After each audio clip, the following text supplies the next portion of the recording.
So here's another question for you. I ask you questions, but invariably you'll never answer. And you don't answer because you don't know the answers, and so you just sit there and stare, most of you think. But you see, what I've been speaking about in that last video is an extended state of consciousness.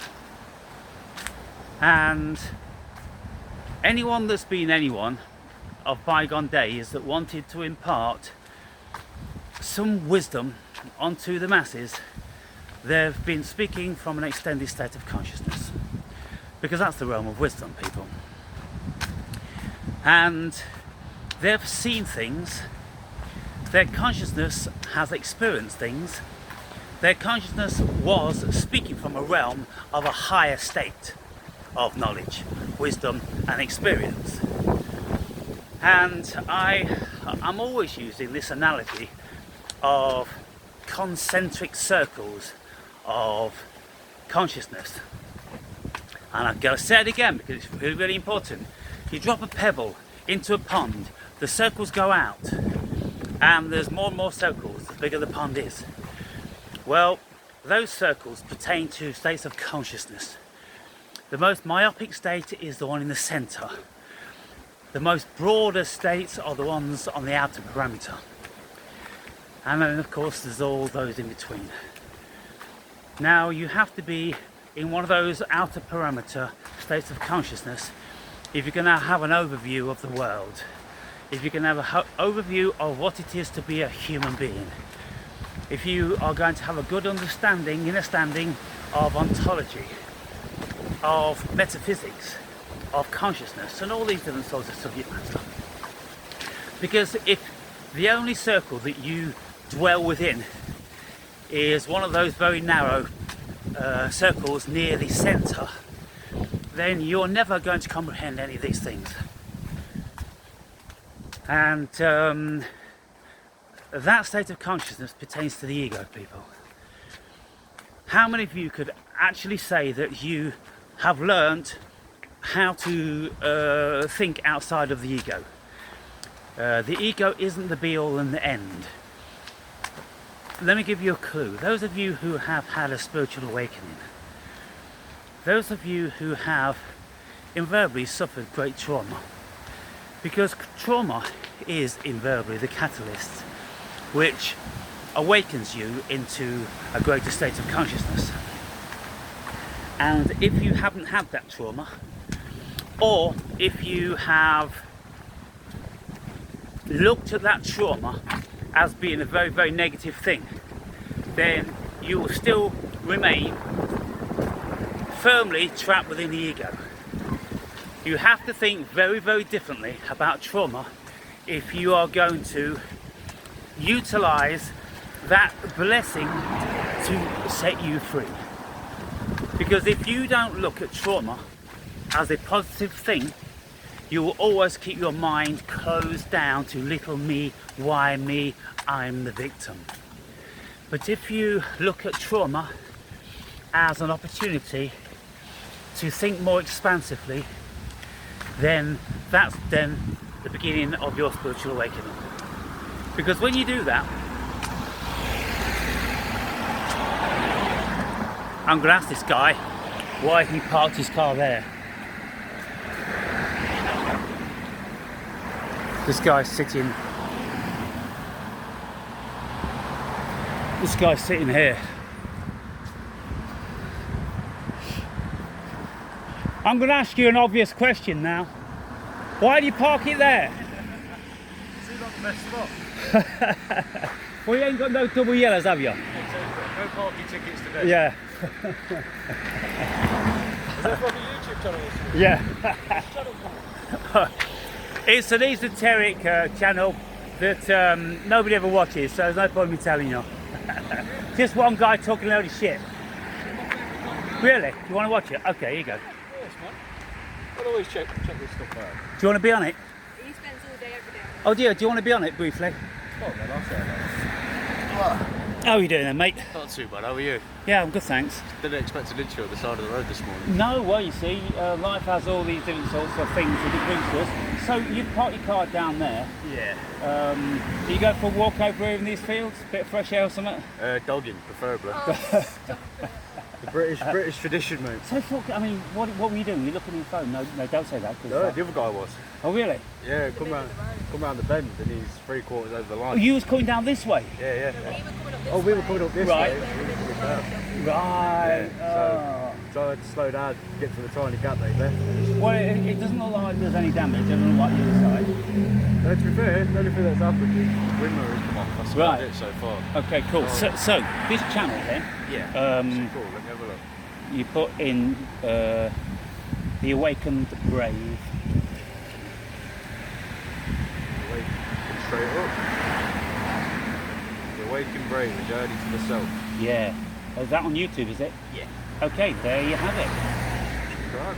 I've looked at that later. I talk about all different sorts of esoteric stuff, Yeah. spiritual stuff, religious, philosophical, you That's know. what we've been saying. We've got a Saint Christopher necklace in the Indeed. car. Oh, really? If it weren't there, this would have been worse. Yeah, 100%. Because the way that car was going, it should have been head first into the bush. Right, well, at And least then you're thinking in the right realms then, Yeah. to be listening to my weird shit. Yeah, exactly. I'd like to say we're very spiritual people. Ah, well, there you go then, enjoy. So, if you have a comment, just say, I'm the dude that parks his car. Sorry, see you when you All right, Definitely. see you mate. later. I'll have a look later. And I'll, Bye. I'll pop it on. See you, boat. There you go. Spontaneous meetings like that, where people are, you know, kind of like thinking a little bit spiritual. I don't know. I often think, you know, if I went out into the street, I'd like to go out in the street and interview people, just asking them stuff. Because, you know, there's one thing, people, gathering all your information from whatever your algorithm supplies you, or whatever people you've chosen, you know, to spend much of your time with. Outside of those realms, well, there's worlds within worlds within worlds. There's a lot of stuff going on, and we can very easily get roped into some sort of delusion that the world is in a certain way if all we're being fed is one particular thing.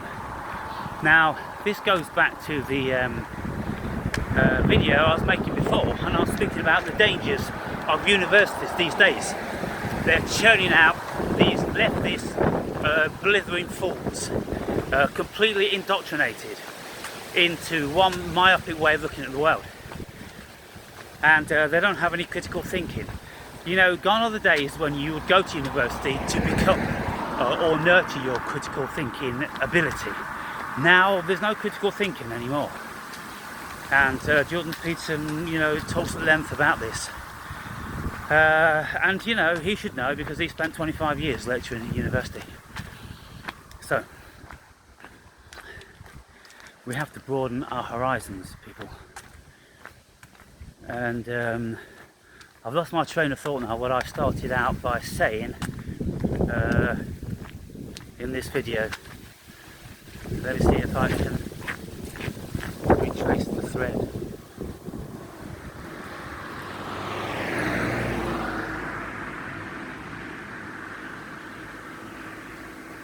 I was asking questions, wasn't I? I was asking you questions. Oh, I was asking you questions if you thought you were in a high state of consciousness.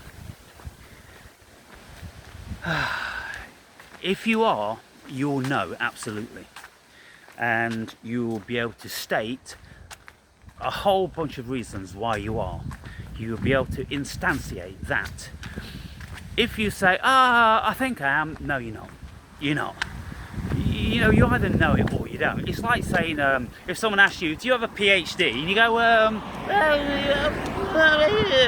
look, you'd fucking know because you did 7 years in fucking university to get one.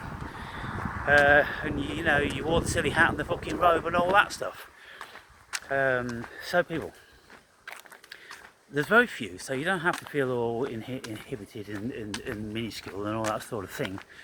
But if you are listening to me and you know, filled with resentment, you know, who do you think you are, talking down to us like you're an enlightened guru? Well, that's because I am. Yeah, that's right, that's because I am, people. And I'm not fucking around, I'm not being self-effacing just to please any of you. No, I'm speaking from a vastly higher state of consciousness than most people. And this is why I have been in the realm of these people, and I can have a deep confidence and understanding with where they were coming from. And all the things that Jesus said, you know, it's all, you know, just makes the most clearest of sense to me, because once you enter into that state of consciousness where Jesus was, I'm not talking about being a son of God or anything like that, no more than he said we were. We are all sons of God, and like that Hermetica book stated, we all have the potential, we have the consciousness, which is cosmic God consciousness. And if we manage to escape the prison of our myopic egoic mind, then we will enter into that state. And then it just gets bigger and bigger and bigger and bigger. It's infinite. And then you will start speaking weirder and weirder and weirder, like me. And like it said in the last fucking few lines of that chapter I read, man will hate you and want to kill you. And so I haven't had any death threats as yet, because I'm only moving in very, very tiny circles. But if I took to the world like Charlie Kirk did and said the things that I've been saying throughout these years, then I'd end up in the same realm, because the herd just abide. They abhor a thinking person. They find it vastly intimidating, bewildering. They're full of jealousy and envy. They fucking hate you for being outside of what they are, their pathetic little fucking minuscule realm of pain and fucking suffering and subservience. They hate all that shit. But people who have a little bit of an awakened state of consciousness, they're all ears and they're all eyes, and they're the ones that invariably, you know, become disciples. And to be a disciple, people, it isn't a derogatory term, it's someone that wants to learn. I mean, disciples of Socrates, disciples of Plato, disciples of thinking people. I mean, I'm a disciple of lots of people. I'm a disciple of Jordan Peterson, I'm a disciple of Russell Brand, I'm a disciple of anybody that has something that pricks my ears up. And I'm intrigued, and I think that there's something there that would benefit me, so I listen. And so, you guys, you're disciples of me. We're all disciples of someone, people. That's the nature of a human being. And if none of us are disciples of anyone, then we obviously think we're too big to learn anything, and that will be our greatest downfall. So we always have to be open. And so it's just food for thought. These videos I'm making are always just food for thought. I'm not telling you that there's any right and wrong and any truth, because I don't believe anything like that. I'm very postmodernistic when it comes to like that. I'm an idealist. I have an adherence to the philosophy of idealism, where it's all just mind. And mind, well, what is it? Cosmic God consciousness, God, it's something higher than us. So whatever you want to call or refer to as something higher than you, most people would say that's God. And so that's why I use that term. And in that Hermetica book, they were using the term of atom. So people, make of it what you will. But I think in this particular epoch, you best start broadening your horizons. You best start stopping, slowing down and contemplating long and hard. And don't get lost in the merry-go-round of he said and she said and this is right and that's wrong and all this sort of stuff.